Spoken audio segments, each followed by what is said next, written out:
Oi, olá, aqui é o Kleber Amaral, seja muito bem-vindo mais uma vez aqui no canal Reino Espiritual Inabalável. Pessoal, eu espero de coração que essa mensagem traga clareza, descanso e entendimento. E antes da gente entrar no estudo de hoje, eu quero te convidar a ouvir com calma. Não ouça tentando defender uma crença, não ouça com medo. Ouça como alguém que deseja aprender a linguagem do próprio texto bíblico. A Bíblia não foi escrita no nosso tempo, nem na nossa cultura.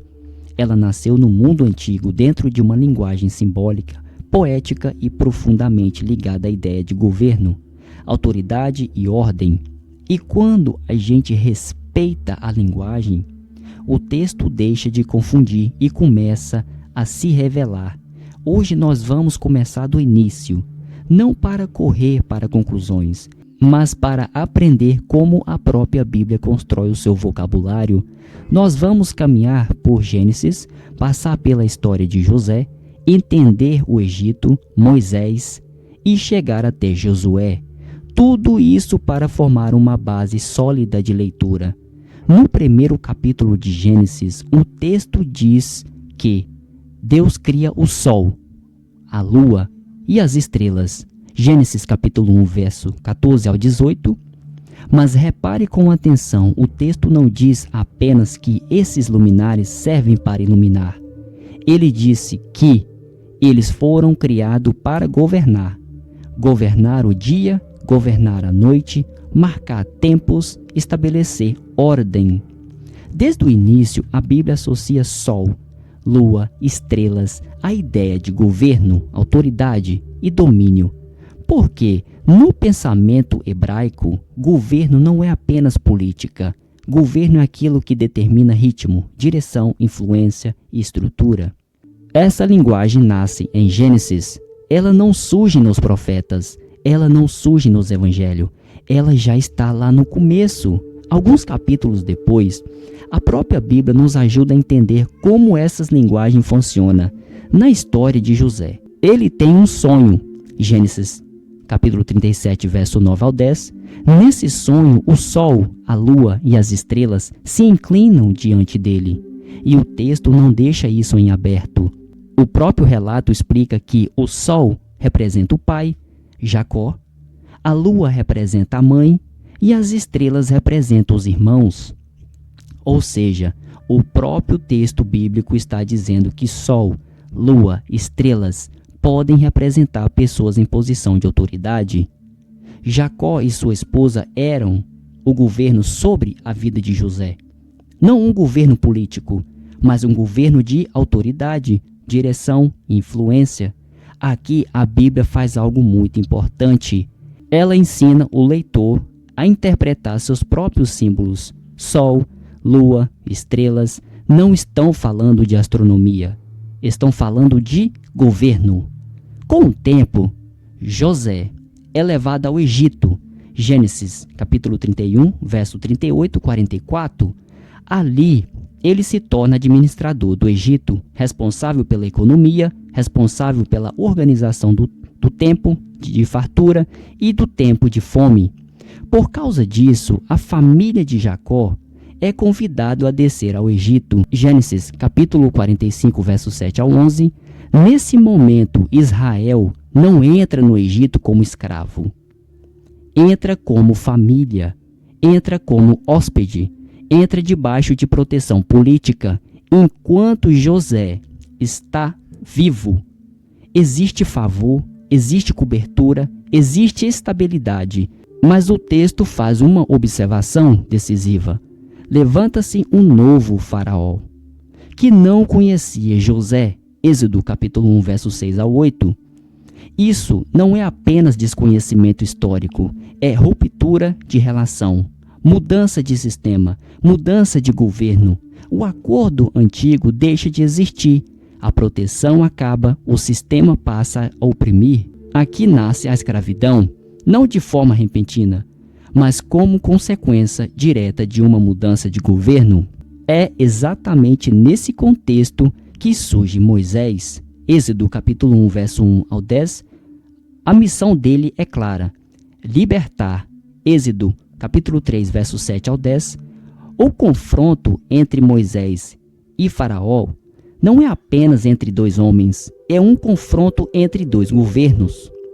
Êxodo capítulo 5, verso 12, quando Israel sai do Egito, não acontece apenas uma mudança geográfica, acontece uma quebra de governo. Êxodo capítulo 12, verso 31 ao 42, mas sair do Egito não significa estar pronto para viver como povo livre. O Egito ainda estava presente na mentalidade do povo. Êxodo capítulo 16, verso 2 ao 3, por isso Deus conduz Israel ao deserto. Êxodo capítulo 13, versos 17 ao 18, o deserto não é punição, o deserto é formação. No Sinai, a lei é entregue. Êxodo capítulo 19, verso 20, a lei não é dada para libertar do Egito. Isso já havia acontecido. Ela é dada para organizar um povo livre. Moisés cumpre seu ciclo. Deuteronômio capítulo 34, verso 1 ao 5, a liderança é transferida para Josué. Deuteronômio capítulo 31, verso 7 ao 8 e também Deuteronômio capítulo 34, verso 9, com José, Israel entra em um novo estágio. Josué capítulo 1, verso 1 ao 6, agora não é mais tempo de formação, é tempo de estabelecimento. Quando José assume a liderança e conduz Israel à terra prometida, ele não encontra uma terra vazia. Ele encontra cidade, reis e sistemas já estabelecidos. A terra não está vazia, ela é ocupada por governos. As guerras não são violência aleatória, são consequência de uma transição de domínio. Presta atenção nisso. 5 reis se unem contra Israel. Josué capítulo 10, verso 1 ao 5. Isso não é apenas uma batalha isolada. É uma coalização de governos tentando resistir à perda de poder. Gibeão pede socorro. Josué capítulo 10, verso 6 ao 7. Israel entra na guerra. Até aqui, tudo é histórico, real e concreto. Então Josué faz uma declaração. Sol, presta atenção. Sol, detente em Gibeão, e tu, lua, no vale de Ajelom. Josué capítulo 10, verso 12 ao 13. Meus queridos, antes da gente continuar, eu quero te mostrar um exemplo, aliás, 2 exemplos, rápido. Como esse texto costuma ser lido hoje. Eu não vou mostrar isso para atacar ninguém. Preste atenção. Eu não vou mostrar isso para atacar ninguém e nem para ridicularizar a fé de ninguém. É apenas para você perceber o método de leitura. Assiste com calma que eu volto após o vídeo. Nas mãos dos filhos de Israel e disse, na presença dos israelitas: Sol, detente em Gibeão, e tu, lua, no vale de Ajalon. E o sol se deteve, e a lua parou, até que o povo se vingou dos seus inimigos. Não está isto escrito no livro dos justos? O sol, pois, se deteve no meio do céu, e não se apressou quase um dia inteiro. Os reis então fugiram e foram se esconder numa caverna. Capítulo 10, verso 16 diz: aqueles 5 reis, porém, fugiram e se esconderam numa cova em Maquedá. E no versículo 20 diz assim: tendo Josué e os filhos de Israel acabado de os ferir com muito grande matança, até consumi-los, e tendo os restantes que deles ficaram, entrado nas cidades fortificadas. Esse é o fato histórico. Mas como se explica o fato de que o sol parou? Hoje nós sabemos que o sol não é o sol quem se move, é a terra que se move em torno do sol. A Bíblia conta que Deus aparentemente provocou uma breve parada no planeta quando operou o milagre em favor de Josué. Ele ordenou que o sol ficasse parado no meio do céu, atrasando a sua descida por quase um dia inteiro. Você pode ver isso em Josué capítulo 10, versos 9 a 16. Em condições normais, essa situação provocaria uma completa desolação no planeta. Haveria uma forte ventania e desmoronariam todos os montes e varreriam a superfície do planeta. Então eu me pergunto, como é que Deus fez isto sem destruir a terra? Muitas pessoas ficam preocupadas com esse tipo de pergunta. Será que a terra realmente parou por quase um dia? Bem, eu não sei como. Antes da gente continuar, deixa eu fazer uma observação muito importante aqui. O que você acabou de ver agora não foi um ataque à fé de ninguém. Foi apenas o reflexo de como muitos de nós aprendemos a ler a Bíblia durante anos. E aqui está um ponto que precisa ficar muito claro. O problema não é ler Bíblia. O problema é ler a Bíblia sem voltar no tempo para entender como ela foi escrita. Para quem foi escrita e dentro de qual contexto histórico. Quando a gente lê o texto bíblico apenas como está escrito, sem considerar a cultura, linguagem antiga e momento histórico, a gente acaba trazendo ideias modernas para um texto que nunca nasceu no nosso tempo, meu Deus do céu. E é exatamente isso que gera confusão. Meus queridos, deixa eu acrescentar algo muito importante aqui. Isso não é algo que aparece só em Josué. Lembre-se disso. Jesus também usa exatamente a mesma linguagem em Mateus, capítulo 24, verso 29. Jesus disse assim: logo em seguida, a tribulação daqueles dias, o sol escurecerá, a lua não dará a sua claridade, as estrelas cairão do firmamento, e os poderes dos céus serão abalados. E por incrível que pareça, algumas pessoas chegam ao ponto de chamar Jesus de ignorante ou até de burro, porque ele disse que a lua não daria sua luz. Afinal de contas, todos nós sabemos que a lua não tem luz própria, ela apenas reflete a luz do sol. Mas o problema aqui, meu Deus do céu, o problema aqui não está em Jesus. O problema está no tipo de leitura que se faz do texto. Jesus não está dando uma aula de astronomia, meu Deus do céu. Ele estava falando dentro de uma linguagem profética e simbólica que já existia desde Gênesis, que passa por José, que aparece nos profetas e que continua nos evangelhos.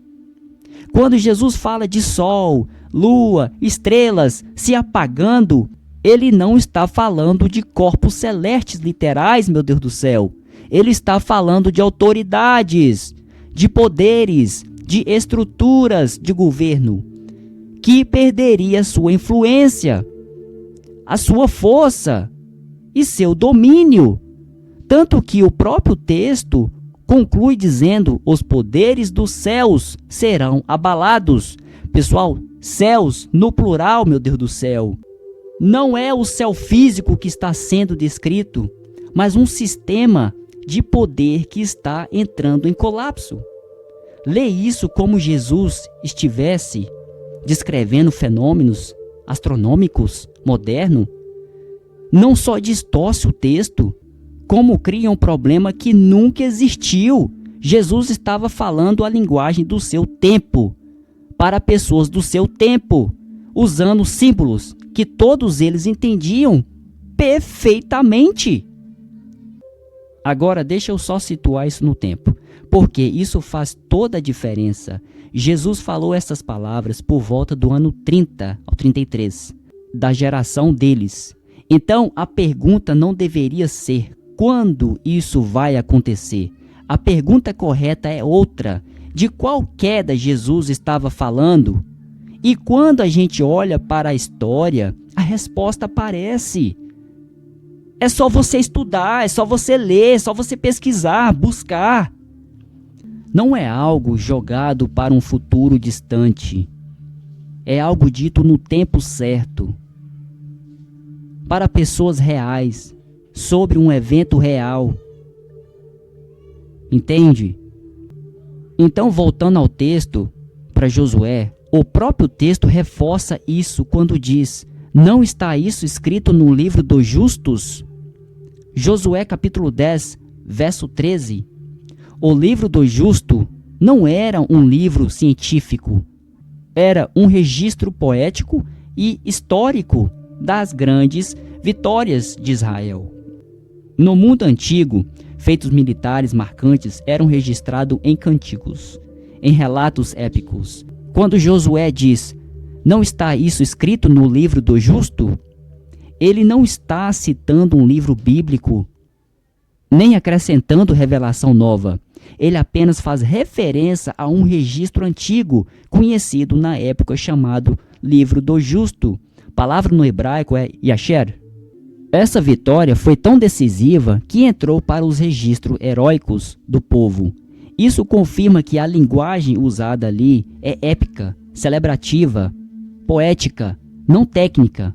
Ou seja, o texto não está tentando explicar como o universo funciona, mas como um sistema de poder caiu de forma definitiva. Quando a gente respeita o mundo do texto, o contexto histórico e a linguagem bíblica, o texto deixa de causar conflito e passa a produzir entendimento. Então, pessoal, vou ficando por aqui. Se esse conteúdo te ajudou, se inscreva no canal, deixe o seu comentário, compartilhe esse estudo com mais alguém. A gente continua essa caminhada junto. Um beijo no coração, forte abraço. Tamo junto, fui!